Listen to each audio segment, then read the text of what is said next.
Hey y'all, this is the Dude Reno.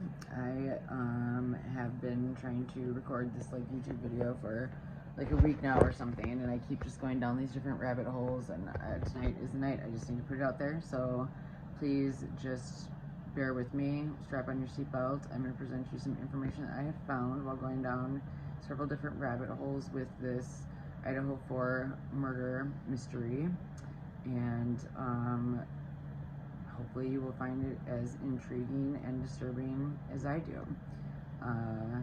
And please forgive the probably really crappy quality of video that I'm about to put out there because I have no idea what I'm doing. Okay. Alright, so I found this guy, Gerard Corsi, on Twitter. I would highly recommend that you go check him out. He has been posting a little bit about, or a lot about, the Idaho 4. Originally, he posted something that I saw a while ago about some stuff that he said relating to the movie Rope and the Alfred Hitchcock movie Rope. But he's also been posting apparently a lot more. I haven't been on Twitter in like a week or something. I just signed on there today, and he has a ton of information that sounds really creepy and a lot of other stuff that I didn't know about. So, that is intriguing. He has been saying for a while that there are two killers. And after he mentioned that and talked about, I originally thought that the Hoodie Guy and Jack S was someone that was probably involved. And he kind of continued to put me down that path. But a couple of weeks ago, or I can't remember exactly when I saw it, I know that he mentioned Rope, and so I started looking into that. And let me show you a couple of the things that I found from Rope that made me think about what the heck is going on with this trial. So let me, or not trial, stuff. Okay, let me take you there. All right. So basically, Rope is an Alfred Hitchcock movie about these two killers that work together.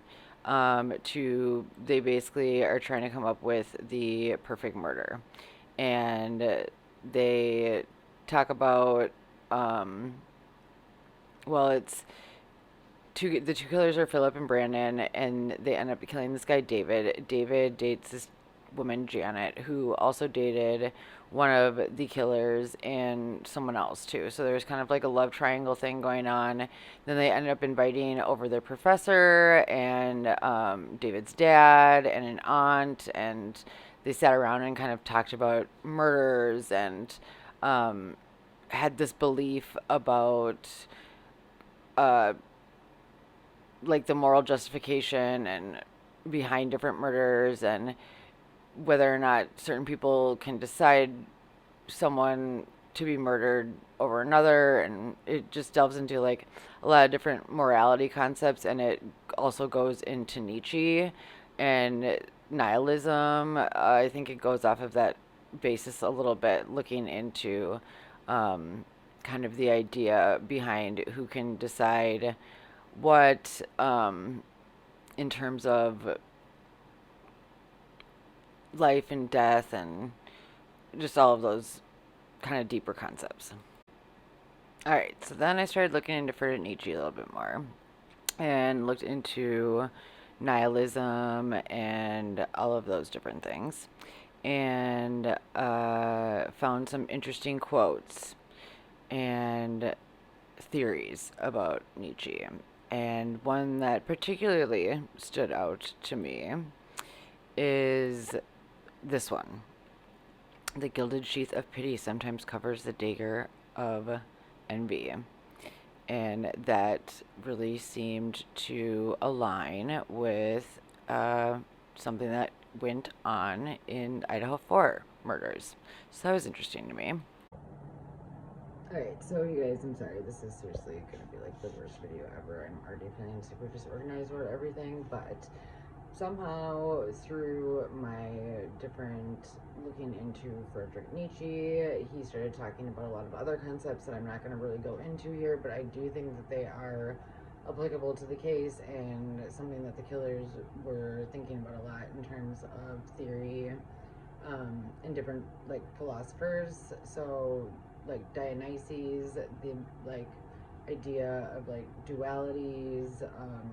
There's just like a lot of underlying themes of a lot of these things, and I don't know exactly how I got into it, but I started watching some clips about Batman and like the Dark Knight, and I think maybe from like looking into like Dionysus and different dualities and kind of the Dark Knight and Joker and how they have to kind of start existing together or something. Honestly, I've never seen the movie, which is kind of embarrassing to say, but I ended up finding this really interesting little clip about Batman that was like, oh, the thing that makes you really find out about, or like the clue that was always there that we never picked up on and that made you know how it was actually Batman, was that the car that he drove in the movie, the name of it was actually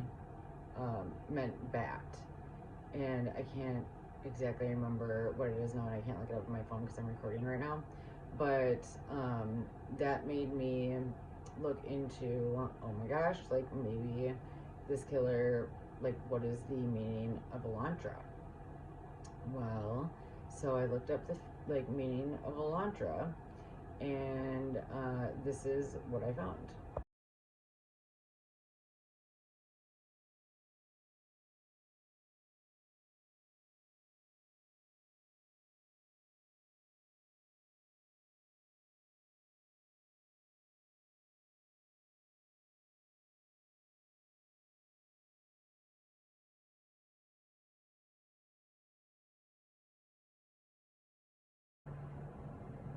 Okay, you guys, so honestly, I'm getting really annoyed with making this video because I feel like it's taking me way too long, and I kind of want to go out to karaoke tonight. So I'm gonna just try to I wrote some notes down. I'm gonna just try to do that, and then maybe tomorrow I can revisit and talk about more other things that I found. But these are the other things that maybe people want to look into, and then you can expand on it. So the things that I found that I thought were interesting, so like I said, there was like a lot of themes that I found in a lot of these things. Well, then I found Loki.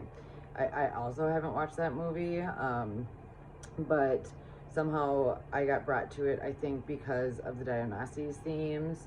Kind of the difference between free will and determination, which is also kind of Friedrich Nietzsche, I should say.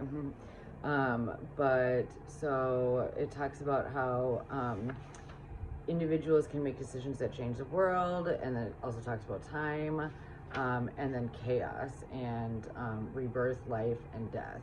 So I can't remember exactly why I thought those things about that, but I do think that Brian kind of looks like Loki.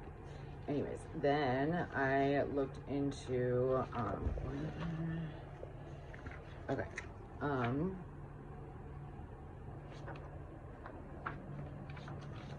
Okay. Nature of reality. So that is something else that I think aligned with, and I think had a lot to do with Brian's motive. I think he was, like, as we saw, totally disconnected from reality in those past posts with his snow vision type stuff, and that these are the murders. Like, this is why he kind of wanted to find out. Wanted to start feeling things again. And then, okay, there is copycats that I found with The Dark Knight. I think they're all copycats. Like, we found like a lot of things that had to do with different serial killers and stuff like that. Also, there's like this duality between ecstasy and terror. I think that's like another Dionysus thing. That talked about it. Oh gosh, yeah, so many other things, you guys. It's just like, oh my god. So then, okay, the other ones I found. This is another interesting thing that I found was about the Alfred Hitchcock stuff. Rear Window talks all about voyeurism. It's like this guy that like looks out his back window and like sees a crime and then like tries to solve it or whatever. So I also thought that aligned a lot with what was going on with Idaho 4 case.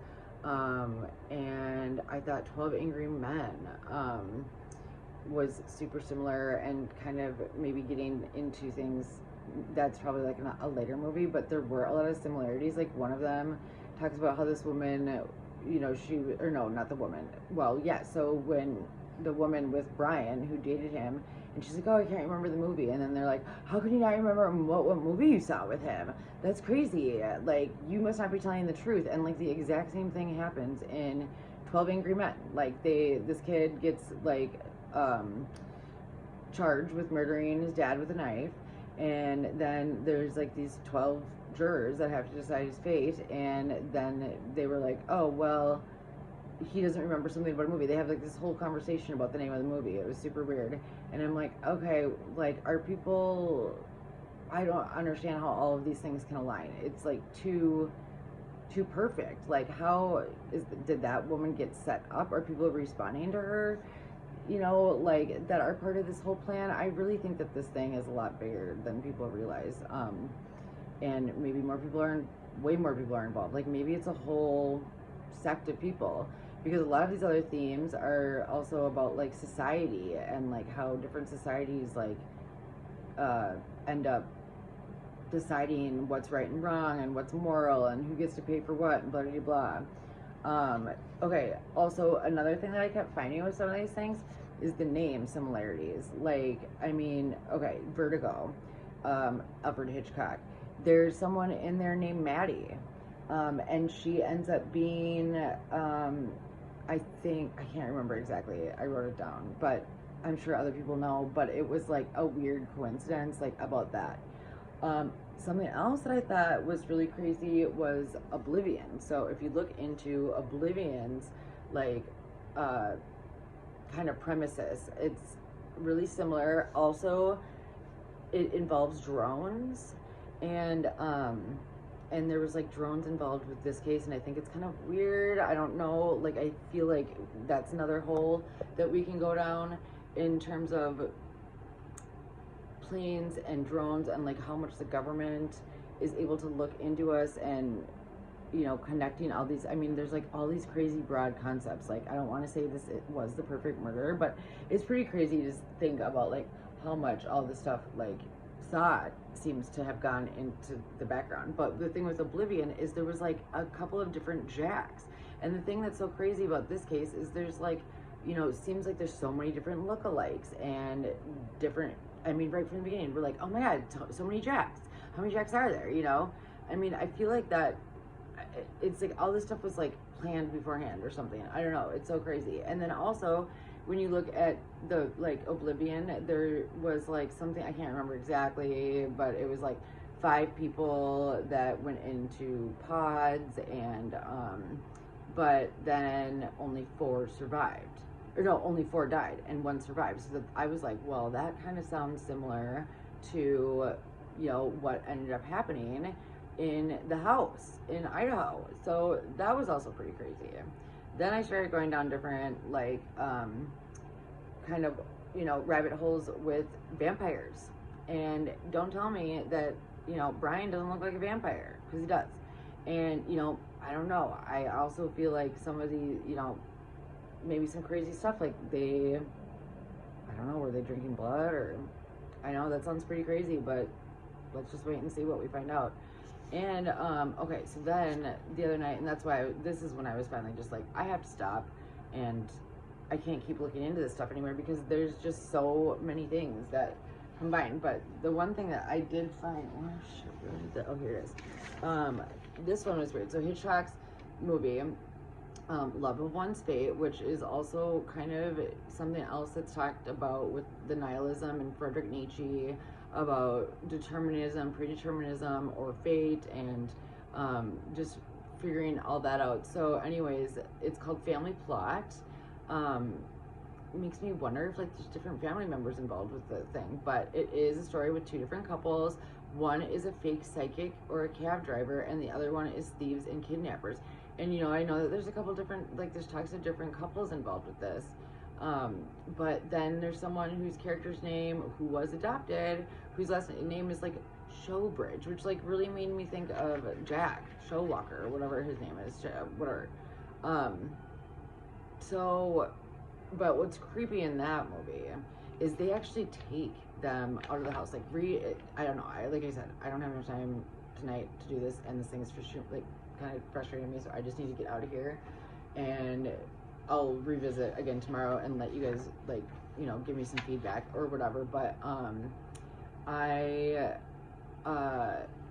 yeah, I almost, it made it seem like, I don't know, it got me thinking, kind of about DM and like her being there and maybe having been a couple. Oh, the thing about Oblivion too is they talk about,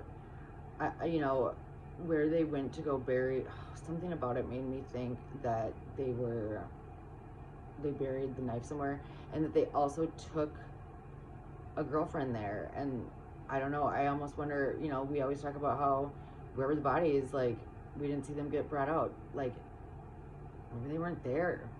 Maybe they like took them elsewhere and like kind of did some other crazy things. And I don't know. There's just a lot. So, anyways, those are some of my thoughts. I'm just gonna post this. I just gotta do it, and I'll maybe regret it and maybe not. And hopefully, you guys will be able to get back to me about some stuff and give me some feedback or expand on some of this stuff. So, anyways, have a good night. Bye.